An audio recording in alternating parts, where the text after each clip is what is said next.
programa Saber Direito desta semana é com a professora Jussiane Louvera. O curso é sobre prisão e liberdade provisória. Tem dúvidas sobre o assunto? Mande um e-mail para saberdireito@stf.jus.br. E você também pode estudar pela internet www.tvjustiça.jus.br.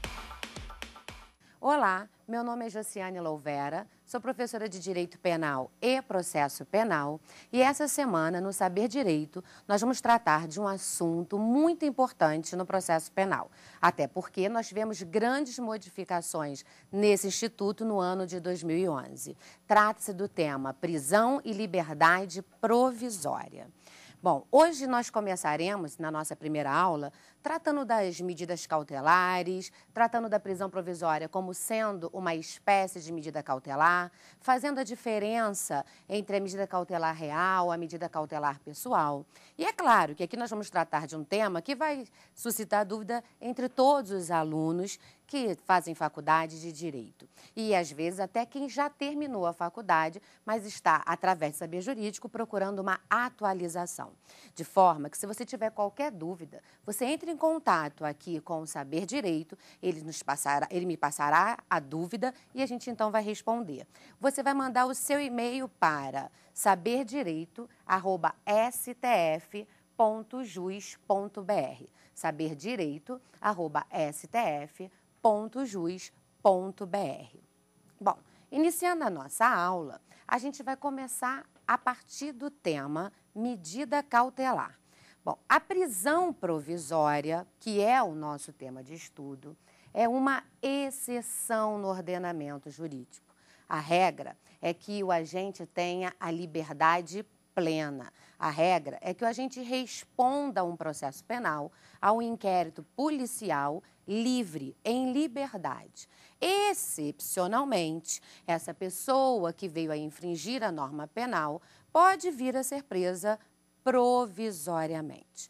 Então, nós temos que destacar o seguinte: a prisão pode ser processual e a prisão processual também é chamada de prisão provisória, de prisão cautelar, de prisão sem pena. Vai depender da doutrina que o aluno vai estudar, vai escolher. Mas, na verdade, toda aquela prisão que ocorrer antes de uma sentença penal condenatória transitada em julgado é uma prisão provisória, porque ela ainda não é definitiva. Então, como acabamos de falar, a prisão pode ser provisória, mas ela também pode ser definitiva. Quando a gente vai ter uma prisão definitiva?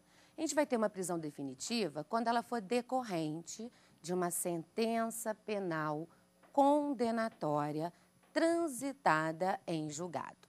Então, o que nós precisamos saber? Muito embora eu tenha falado aqui para você prisão definitiva, você não pode, de forma alguma, se confundir achando que é prisão perpétua. A nomenclatura prisão definitiva não se confunde com perpetuidade. A nomenclatura prisão definitiva quer dizer que o agente está preso para cumprir uma pena, pois há ali uma decisão definitiva, uma sentença penal condenatória transitada em julgado. Então, separando os institutos, nós temos no ordenamento jurídico a possibilidade de uma prisão provisória, a possibilidade de uma prisão definitiva. A prisão definitiva, chamada pelos doutrinadores de prisão penal, de prisão pena, porque nessa prisão o agente estará cumprindo uma pena. Essa prisão não é o tema do nosso estudo hoje. Nós hoje aqui estamos propondo o estudo da prisão provisória. Mas para fazermos esse estudo, precisamos saber que há uma diferença entre a prisão penal e a prisão provisória. A prisão penal, você vai ter o estudo dela através da Lei 7.210 de 1984, que é a Lei de Execução Penal. Você também hoje tem referência dessa prisão no artigo 283 do Código de Processo Penal, alterada a sua redação pela Lei 12.403 de 2011. A contrário senso, nós vamos ter que falar da prisão provisória, que é exatamente o nosso tema de estudo. Essa prisão provisória, ela está nos artigos 283 e seguintes do Código de Processo Penal. A prisão provisória, como o nome está dizendo, é a prisão cautelar, é a prisão processual, que só vai ser possível quando verificarmos que essa prisão é necessária para o processo de conhecimento, para o processo penal, para o desenvolvimento da ação penal. E aí nós vamos perceber o seguinte: no ordenamento jurídico brasileiro, nós temos duas espécies de medidas cautelares. Nós temos uma medida cautelar pessoal e nós temos uma medida cautelar real. Quando a gente vai ter uma medida cautelar real? Nós vamos ter uma medida cautelar real quando a gente verificar que a ordem judicial incide sobre a coisa, sobre o patrimônio. Medida cautelar real vem da expressão latina res, que significa coisa.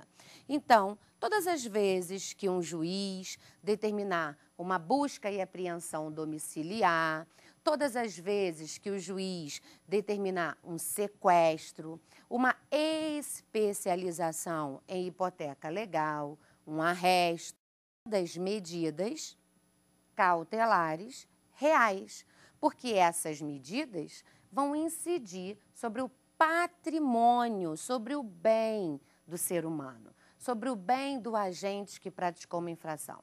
Vamos entender. Bom, é possível que um traficante seja encontrado em flagrante delito com a droga que ele vai traficar.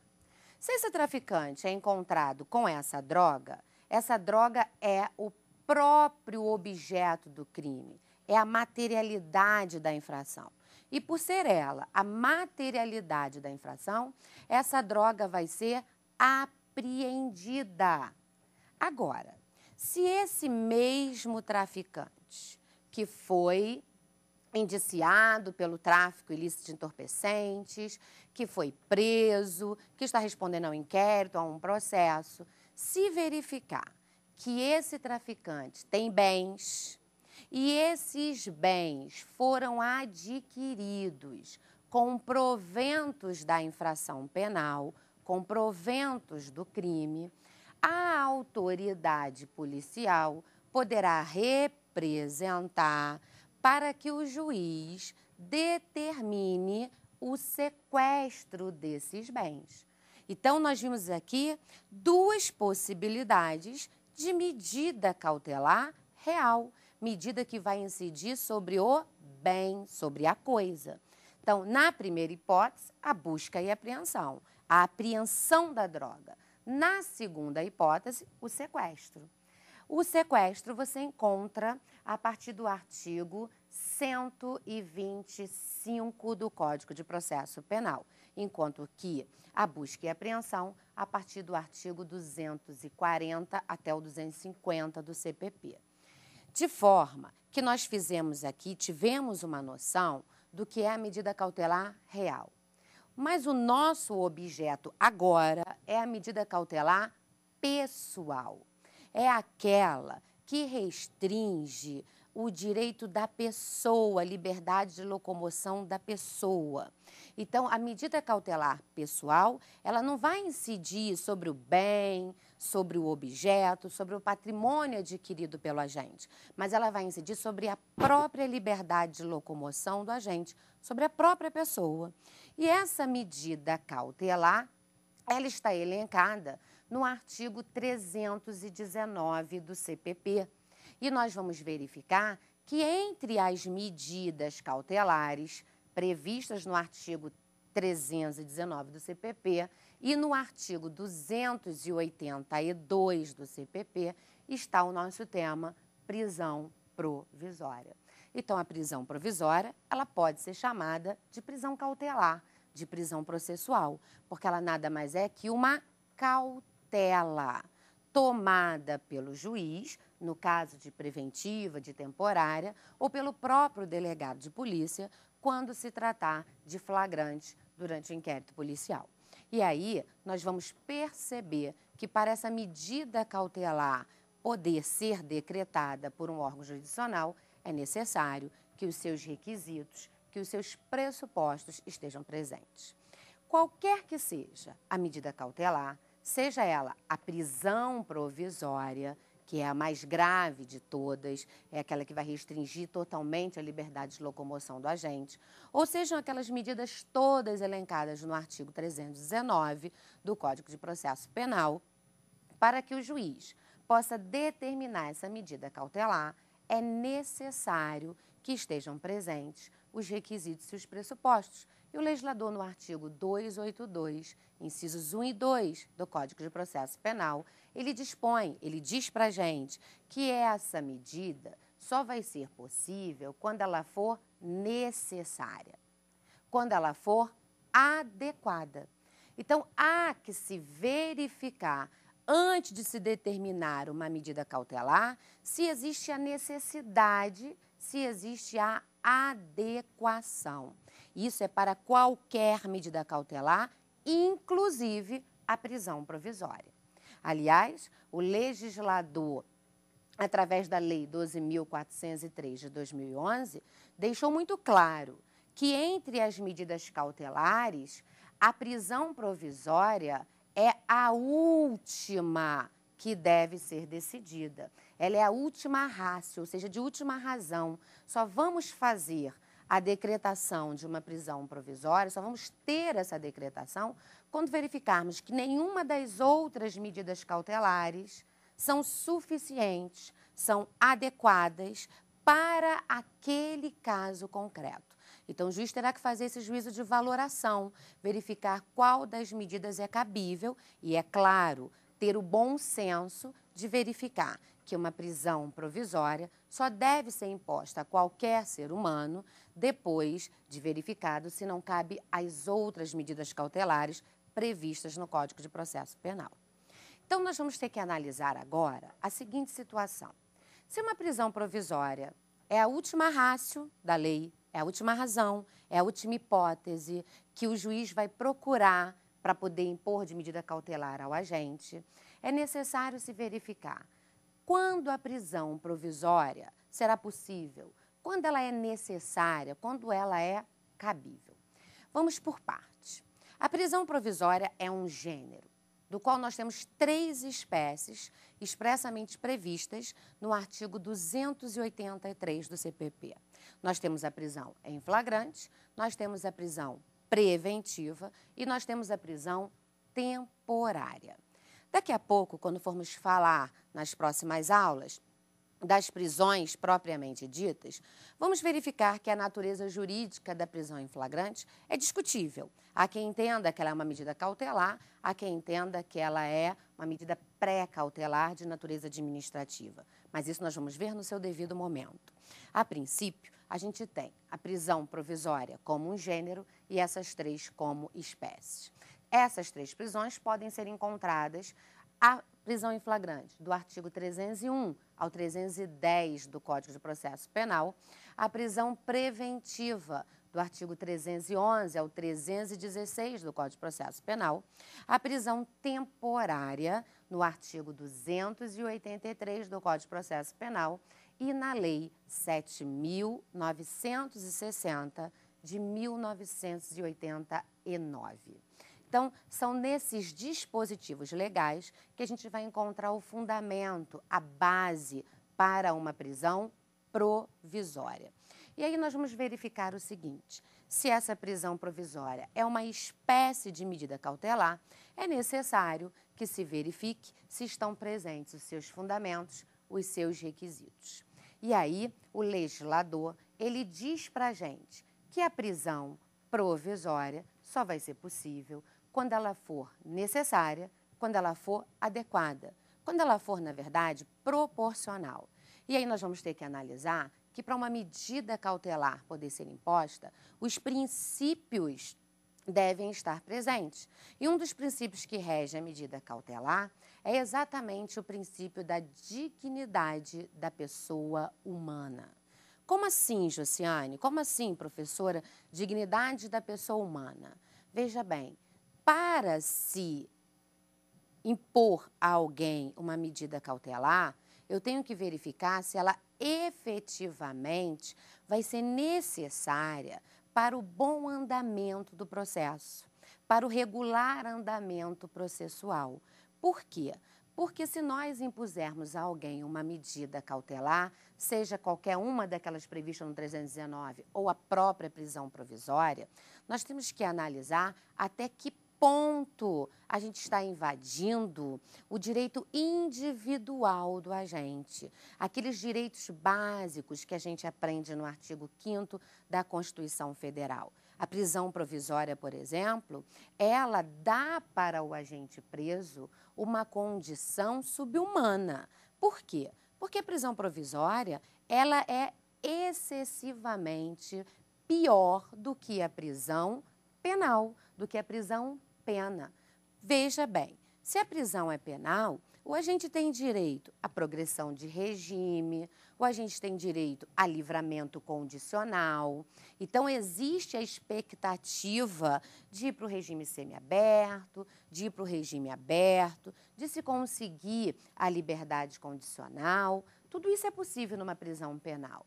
Enquanto que na prisão provisória ou prisão processual, a gente percebe que o agente fica todo o tempo provisório no regime fechado. Ele não está ali com a ideia de que vai progredir, ele não está ali sabendo se vai ter direito a livramento condicional, sabendo que vai ter os direitos elencados para o preso que está condenado definitivamente. Então, ele faz com que o ser humano tenha sua dignidade denegrida, violada, porque ele vai estar em uma situação muito pior do que aquela que ele estaria se tivesse sido condenado com uma decisão transitada em julgado. Então, há que se verificar se realmente essa medida é necessária, justamente em respeito ao princípio da dignidade da pessoa humana. Além desse princípio, nós temos o princípio da presunção de inocência. Então, presume-se a inocência do agente até que haja uma sentença penal condenatória transitada em julgado. Então, se há essa presunção, só se vai efetivamente impor ao agente uma medida cautelar quando se verificar a efetiva necessidade para a instrumentalização do processo, para que esse processo tenha o seu regular andamento. E há também que se verificar que toda medida cautelar é regida também pelo princípio da motivação das decisões.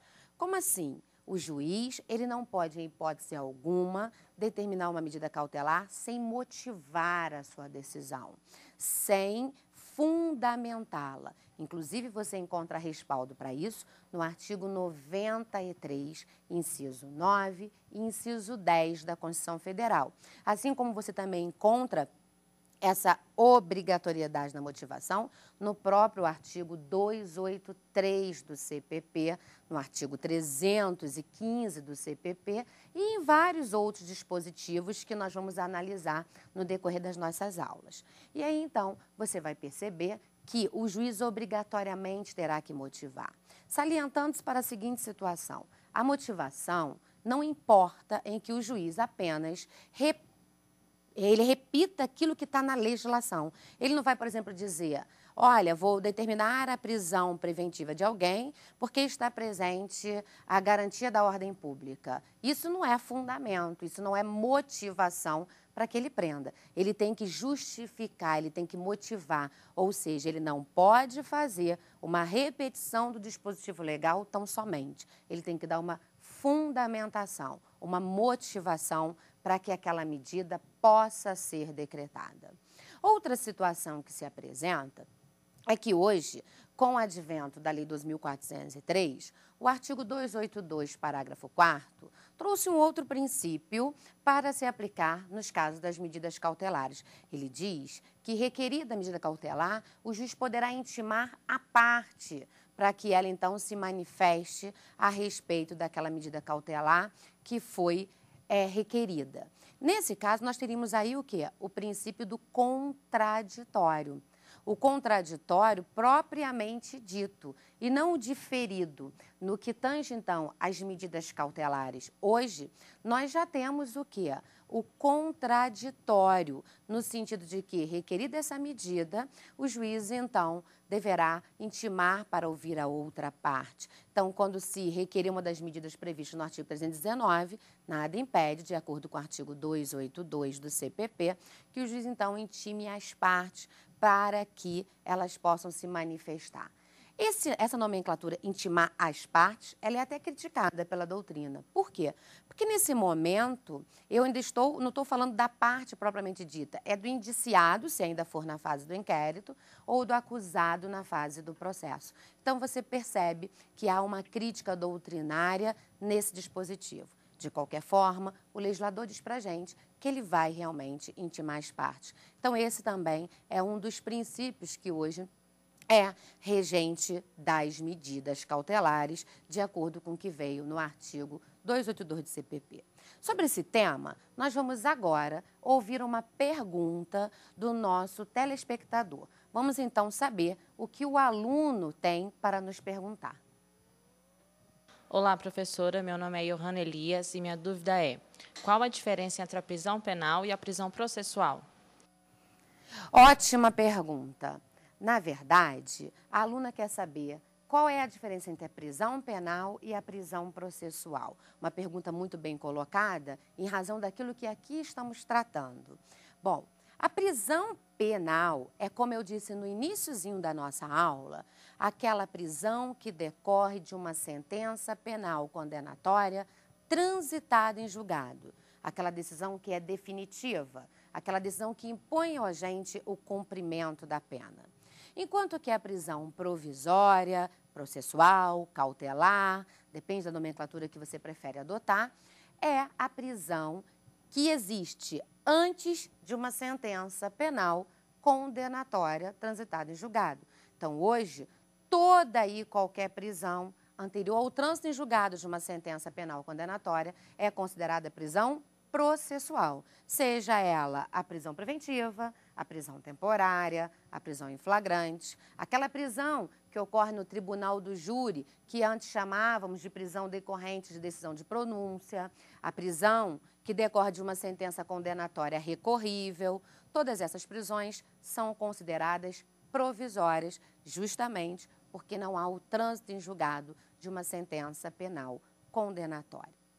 Bom, respondida a nossa aluna, nós então vamos dar continuidade àquilo que estávamos tratando. Estávamos falando dos princípios que regem as medidas cautelares, de acordo com o artigo 282 do CPP.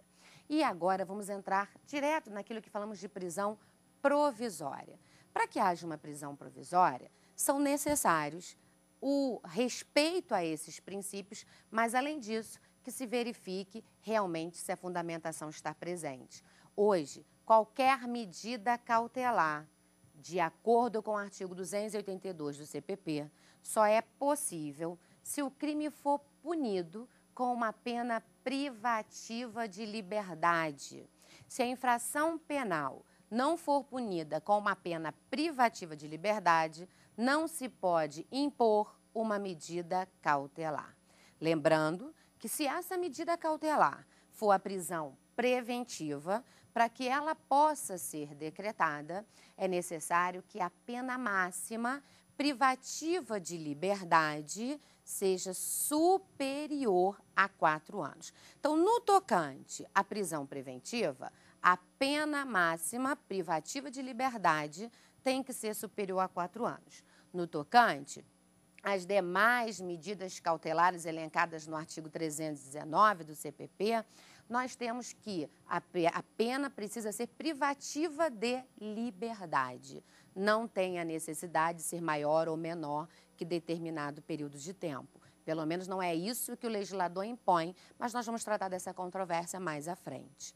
Então, nós vamos verificar que para essa cautelar ser decretada, seja ela prisão provisória ou qualquer outra, vai ser necessário analisarmos a proporcionalidade da medida. Então, o princípio da proporcionalidade é um dos princípios cruciais, fundamentais, para se determinar uma prisão provisória. Vamos ter que analisar, de acordo com o artigo 282, inciso 1 e 2, se essa prisão é necessária. E depois, se essa prisão é adequada. E depois, se essa prisão é proporcional à pena que será aplicada. Então, vamos por partes. Quando que uma prisão vai ser necessária? A prisão ela pode ser necessária por alguns motivos. Quais? Primeiro, nenhuma medida cautelar prevista no artigo 319 é suficiente para o agente. Então, nesse caso, tem que se decretar a medida cautelar, prisão provisória. Mas para que essa prisão seja necessária, a gente tem que verificar. Ela é necessária para quê? Garantir ordem pública? Garantir ordem econômica? Manter a conveniência da instrução criminal? Assegurar a aplicação da lei penal? Ou ela é necessária porque é imprescindível a investigação criminal? Então, a gente tem que analisar. É necessária para um desses motivos? Então, já temos uma hipótese em que se verifica a possibilidade de cabimento da prisão. Mas só isso é suficiente? Não. Temos que analisar se essa prisão ela é adequada para o regular andamento do processo. E, de acordo com a necessidade, a gente tem que saber qual a medida cautelar adequada.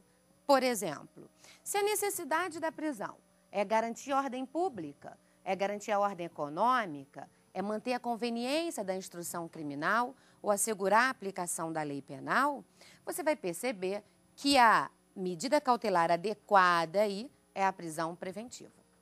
Todavia, se a prisão é necessária porque é imprescindível para a investigação criminal, aí nós vamos perceber que a medida cautelar aí adequada seria a prisão temporária.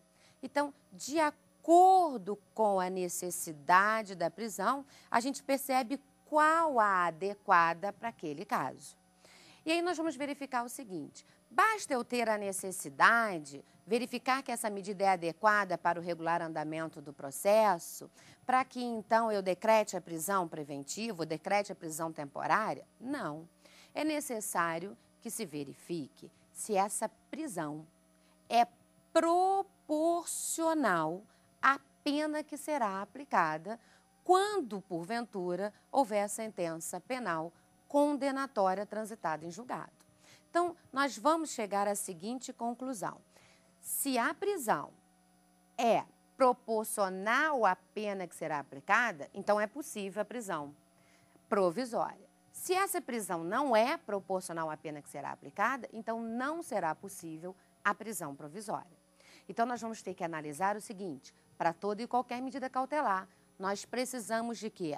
Fumus boni iuris e periculum in mora. Fumus boni iuris, fumaça do bom direito. Periculo in mora, perigo na demora. Esses requisitos ou pressupostos, como querem alguns doutrinadores, estão expressamente previstos no artigo 312 do CPP. Muito embora o legislador trate desses pressupostos como sendo fumus boni iuris e periculo in mora, no artigo 312, a doutrina, ela critica essa nomenclatura no processo penal. Ela a aceita para o processo civil, mas para o processo penal, a doutrina, ela tem feito uma crítica a respeito dessa nomenclatura e dito que no processo penal, o que a gente chama de fumus boni iuris, que é a fumaça do bom direito, seria o fumus comissi delicti, que na verdade é a possibilidade da gente continuar cometendo delitos, né? E o que nós chamamos de periculo in mora, que é o perigo na demora, a doutrina passou a chamar, então, de periculum libertatis, né? O agente em liberdade pode trazer um perigo para a sociedade. A sua periculosidade pode existir, trazendo danos à sociedade, se porventura ele estiver em liberdade. Então, é comum que você encontre nos livros, é comum que você ouça falar em fumus commissi delicti e periculum libertatis, quando se trata de exposição doutrinária. Mas em se tratando de legalidade, de termos utilizados na lei, ele fala em fumus boni iuris e periculum in mora. Vamos entender, fazer só a tradução não é suficiente para a gente pegar uma questão numa prova, quando a gente está lá na universidade estudando, ou para a gente analisar um caso concreto que às vezes a gente ouve pela mídia, ou para a gente conversar e discutir sobre o assunto. Só traduzir a nomenclatura, ela às vezes não se mostra suficiente para a gente conseguir entender o seu real alcance. Então, o que a gente precisa saber? O que é o fumus boni iuris, ou o fumus commissi delicti, fumaça do bom direito, não é verdade? Quando que isso está presente? Isso vai estar presente sempre que nós percebermos, no caso em questão, que há possibilidade de condenação. Aí eu pergunto para você, quando que a gente tem a possibilidade de um réu ser condenado?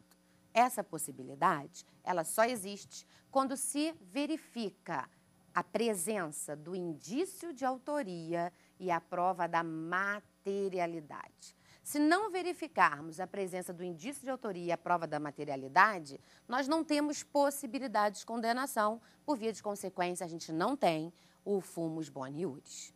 Por que isso? Porque para condenar alguém, eu tenho que ter esse alguém.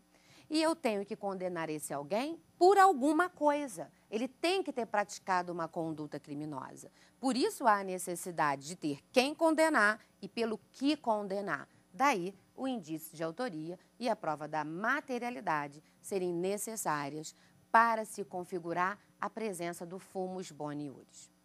E quanto ao periculum in mora, professora? Você está se perguntando, e agora? Como é que eu vou entender a presença do periculum in mora? O periculum in mora, ele vai ser verificado a partir do raciocínio em relação à necessidade da prisão. Eu tenho indício de autoria, eu tenho prova da materialidade, mas essa prisão é necessária? É agora que a gente utiliza aquele raciocínio do princípio da proporcionalidade. Nós vamos ter que analisar se essa prisão provisória é necessária, se ela é adequada e se ela é proporcional à pena que será aplicada.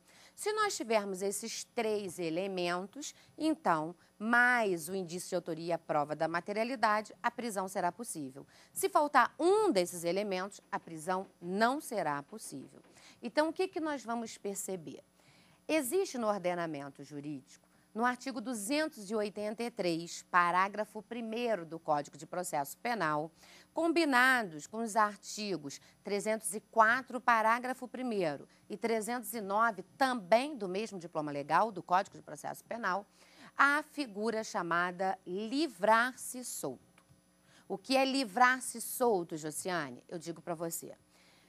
Todas as vezes que o agente praticar uma infração penal, ele vai estar sujeito a uma sanção penal, a receber uma pena.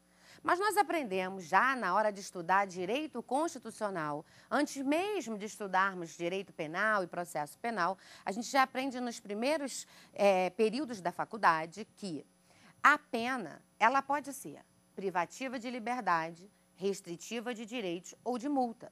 Então, é possível que o agente pratique uma infração penal, mas que a pena a ele imputada seja apenas de multa, ou seja apenas restritiva de direitos, ou privativa de liberdade, ou privativa de liberdade com multa. Isso é possível.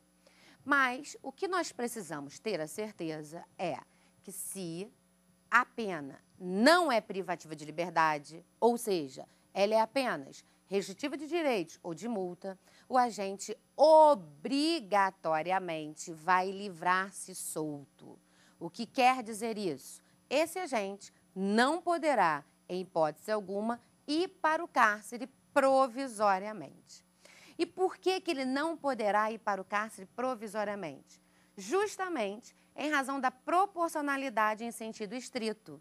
Significa dizer, se ele vai ter, após condenado com trânsito em julgado, uma pena que não é privativa de liberdade, não se justificaria a prisão provisória, porque a pena que lhe será aplicada não será a pena privativa de liberdade. Então, essa prisão não seria proporcional. Mas vamos para um caso prático, e assim fica mais fácil de nós vislumbrarmos a situação. Vamos imaginar que um agente tenha sido encontrado em flagrante portando substância entorpecente para o próprio consumo. É lá o crime previsto no artigo 28 da Lei 11.343 de 2006. Se o agente é encontrado numa situação como essa, ele deve ser capturado, conduzido à delegacia e lá então ele será submetido à autuação de um termo circunstanciado. E aí nós já sabemos que a pena para esse usuário de drogas não é privativa de liberdade. Então, como a pena imposta pelo legislador não é privativa de liberdade, sem aqui adentrarmos na discussão se a figura do artigo 28 é efetivamente um crime ou se a gente tem aqui uma situação atípica ou o que o doutrinador Luiz Flávio Gomes chama de infração penal sui generis. Não vamos entrar nessa discussão, mas apenas para efeito de processo penal, a gente precisa saber o seguinte, a pena imposta ali não é privativa de liberdade. Então, esse agente não pode ser conduzido ao cárcere. Mas pensa comigo, é comum que você encontre essa pessoa mais de uma vez, 2, 3 vezes. Imagine que um ano esse agente já foi encontrado em flagrante na mesma situação umas 4, 5 vezes. Aí você para e pensa, eu tenho indício de autoria? Tenho. O agente foi encontrado com a droga. Eu tenho prova da materialidade? Tenho. A droga que foi com ele encontrada. Então, eu tenho fumus boniuris. Essa prisão, ela seria necessária para garantir ordem pública? Ora, se nós levarmos em consideração que um dos significados da garantia da ordem pública é prender para evitar que o agente continue a delinquir, nós temos aí a garantia da ordem pública. Porque se ele já foi preso diversas vezes por esse motivo, é porque esse agente continua delinquindo. Sendo assim, nós já temos aí uma garantia da ordem pública. Teríamos uma prisão cabível? Teríamos o flagrante, teríamos a possibilidade de decretar isso para preventiva em razão da garantia da ordem pública.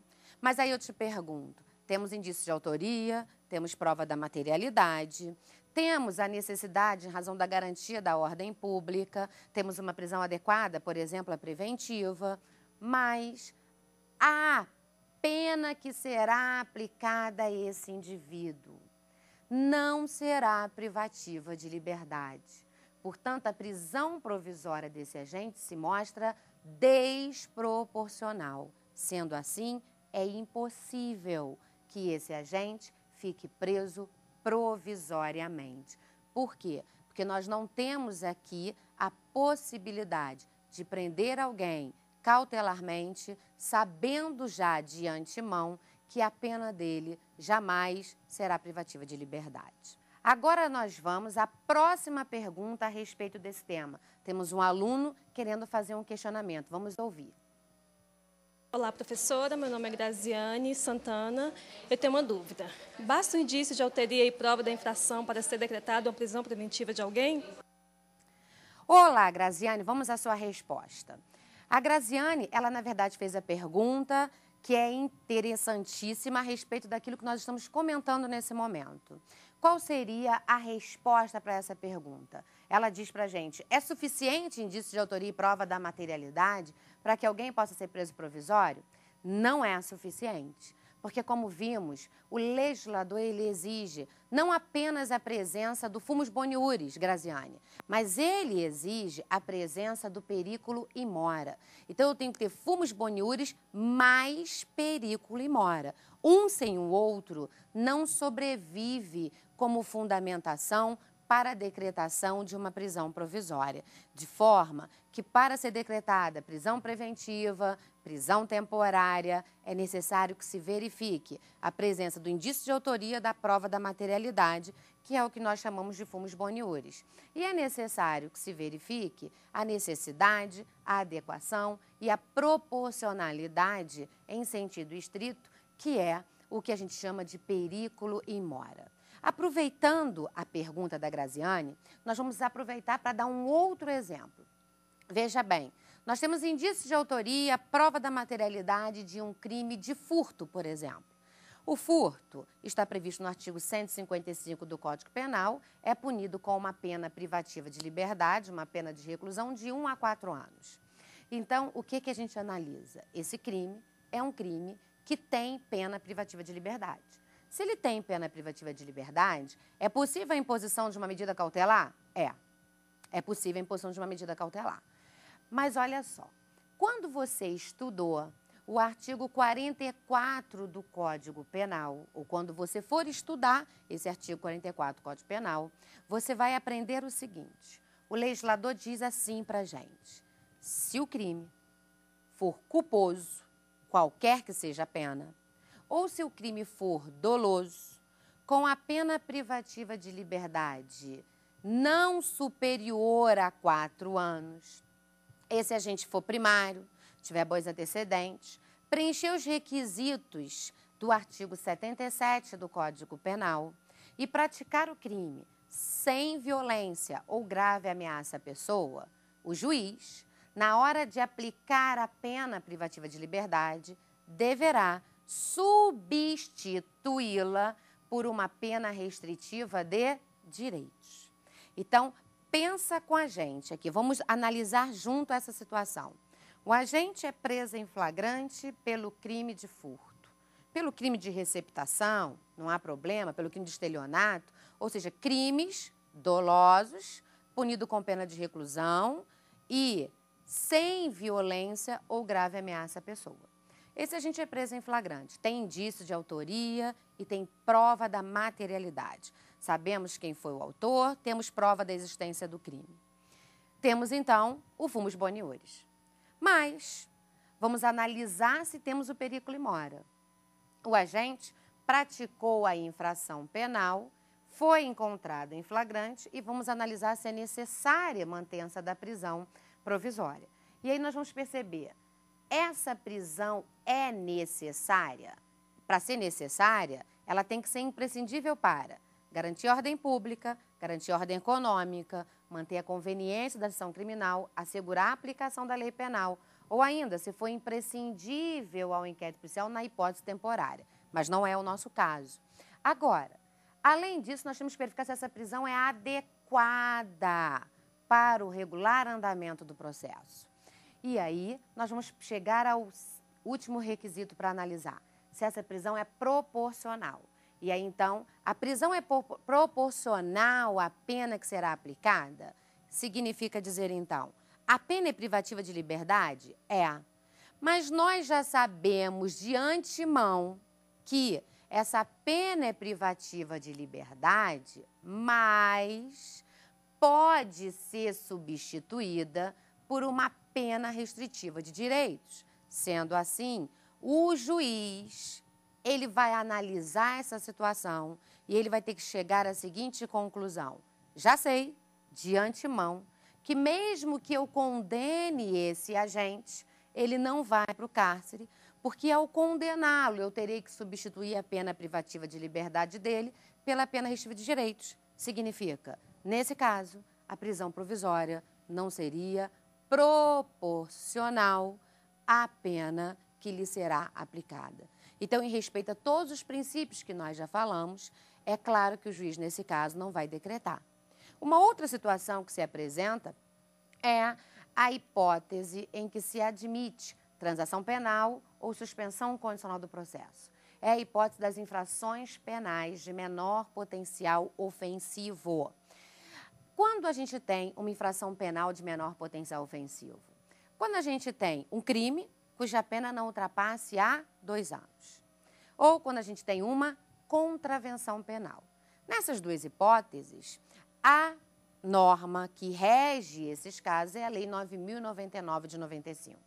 E essa lei, no artigo 76 e no artigo 89, traz 2 institutos que beneficiam o autor de uma infração penal de menor potencial ofensivo.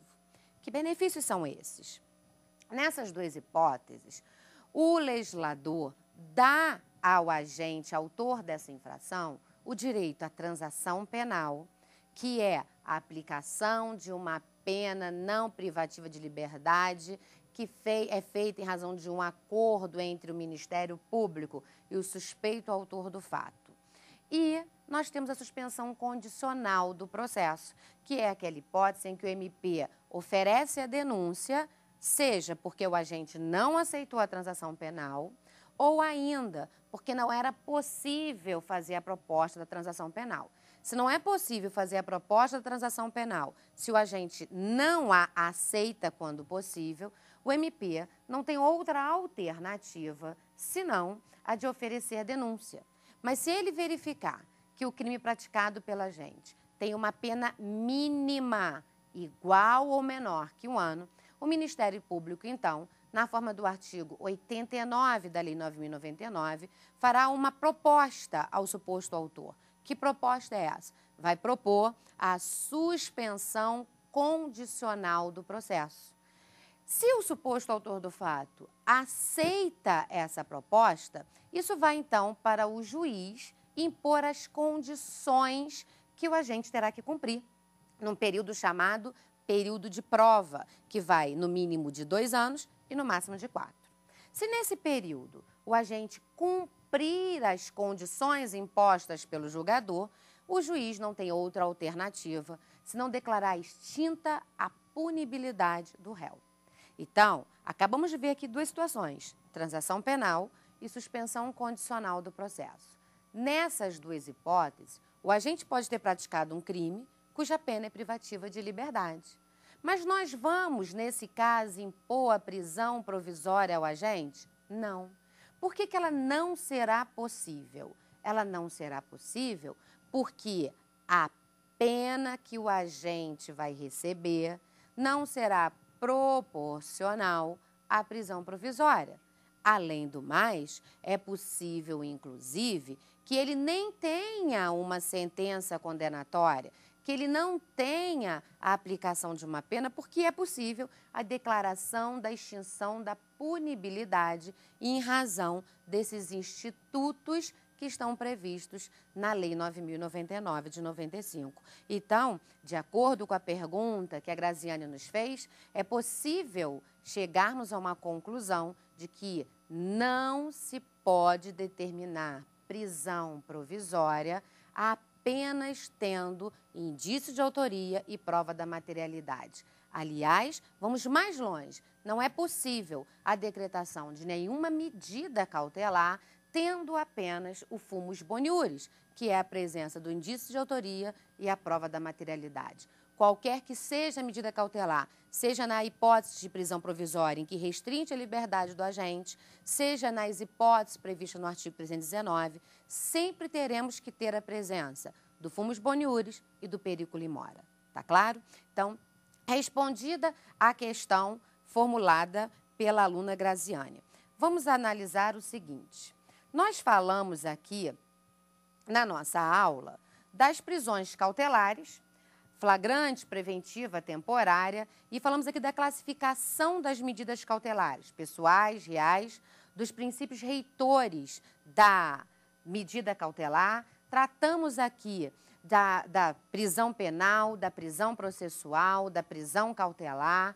Falamos dos princípios que regem essas medidas cautelares, tratamos dos pressupostos, fumus boniuris e periculo in mora, analisamos cuidadosamente o princípio da proporcionalidade no tocante à aplicação da pena não ser correspondente à prisão provisória e diferenciamos o que vem a ser prisão penal de prisão processual. Nós hoje falamos desses assuntos, mas nós teremos uma próxima aula e eu já convido vocês para a nossa próxima aula, em que trataremos especificamente da prisão preventiva. Na nossa segunda aula, a gente vai falar quando que é a hipótese de cabimento da preventiva, quem pode decretá-la, quem é o legitimado para requerer, a discussão existente a respeito do prazo, a possibilidade de revogação da prisão preventiva, em quais infrações ela é cabível. Então, nós trataremos desse assunto na próxima aula e eu, então, já convido você para nos acompanhar na nossa próxima aula a respeito do tema prisão provisória e liberdade provisória.